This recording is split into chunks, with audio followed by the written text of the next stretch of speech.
नमस्कार। आज हम एक बहुत ही जानी पहचानी बाल कविता को थोड़ा करीब से देखेंगे। इसकी परतों को खोलकर समझेंगे कि आखिर ये बच्चों को सिखाती कैसे है और उनका मनोरंजन कैसे करती है। तो आज हम बात करने वाले हैं एक ऐसी हिंदी बाल कविता की जो हम में से ज्यादातर लोगों ने अपने बचपन में जरूर सुनी होगी।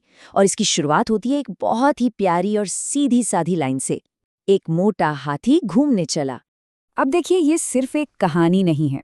असल में तो ये सीखने का एक बड़ा मजेदार तरीका है।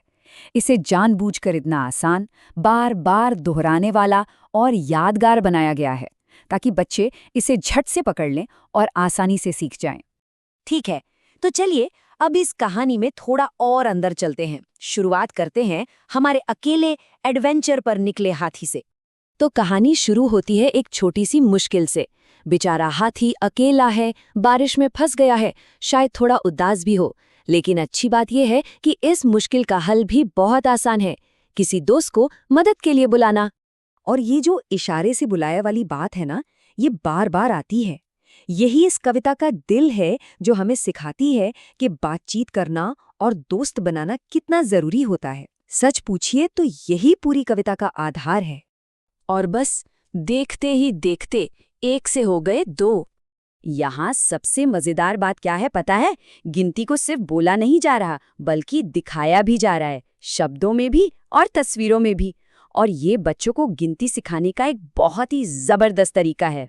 अब जैसे जैसे हाथियों का ये ग्रुप बड़ा होता जाता है ना, उनकी मुश्किलें भी उतनी ही बड़ी और मजेदार होती जाती हैं। और ये देखिए, कहानी कितनी बढ़िया तरीके से आगे बढ़ती है। एक हाथी फंसा तो दूसरा आया, दो फंसे तो तीसरा। हर नए हाथी के आने से सिर्फ ग्रुप ही बड़ा नहीं हो रहा, उनकी मुसीबतें भी बढ़ी और कह सकते हैं कि और भी मजेदार होती जा रही हैं। चलिए अब कहानी के क्लाइमैक्स पर आते हैं। देखते हैं कि आखिर इन 5 हाथियों की ये बढ़ती हुई मुश्किलें सुलझती कैसे हैं। और यहाँ एक ट्विस्ट है। इस बार मदद के लिए कोई और हाथी नहीं, बल्कि एक बंदर आता है और वो इन 5 फंसे हुए हाथियों को अपने जाल से आजाद कर देता है। और इसी के साथ कहानी का सारा टेंशन खत्म। तो आखिर में सीख क्या मिलती है? यही कि सफर में मुश्किलें तो आएंगी, पर अगर दोस्त साथ हो तो अंत हमेशा खुशी और जश्न वाला ही होता है। लेकिन कहानी यहाँ खत्म नहीं होती। अब जो हमारा सोर्स मटेरियल है वो अचानक एक मोड़ लेता है। वो हमें इस एडवेंचर वाली कहानी से निकालकर एक बिल्कुल अलग, शांत और प्यारी सी लोरी की दुनिया में ले जाता है। हाँ, तो ऊपर पंखा चलता है, ये लाइन एक जानी मानी लोरी की शुरुआत है। अब इसका मकसद कहानी सुनाना नहीं है, इसका मकसद है बच्चे को आराम देना, उसे सुलाना। इसीलिए इसका पूरा फील, इसकी बनावट हाथी वाली कहानी से एकदम अलग है। और इन पारंपरिक लोरियों की सबसे खास बात यही होती है कि ये कितनी फ्लेक्सिबल हैं। आप अजय की जगह मुन्नी का नाम डाल दीजिए या किसी और बच्चे का, और ये गीत फौरन उसी के लिए पर्सनल हो जाता है। इस लोरी का लॉजिक भी बड़ा सपनों जैसा है। मूंगफली से बात शुरू होती है और मामा तक पहुंच जाती है, फिर कोटा से होते हुए एक गाते हुए तोते तक। हाथियों वाली कहानी की तरह ये सीधी नहीं चलती। इसका मकसद ही है बच्चे को एक प्यारी सी सपनों की दुनिया में ले जाना, जहां कुछ भी हो सकता है। और अब हमारा सोर्स मटेरियल एक और छलांग लगाता है। इस बार वो हमें पारंपरिक कहानियों के दौर से उठाकर सीधे आज के डिजिटल जमाने में ले आता है। ये एक बहुत बड़ा बदलाव है ना?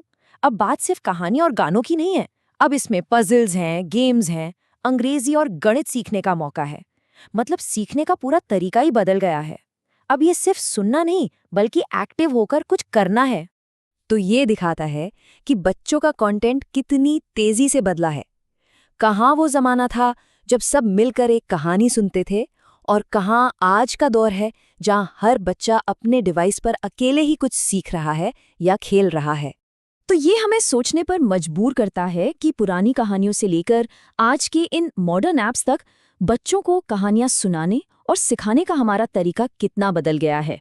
ये कहानियां उनकी दुनिया को कैसे बनाती हैं, और सबसे बड़ा सवाल ये है कि इन बदलते तरीकों में क्या कुछ ऐसा है जो कभी नहीं बदलता।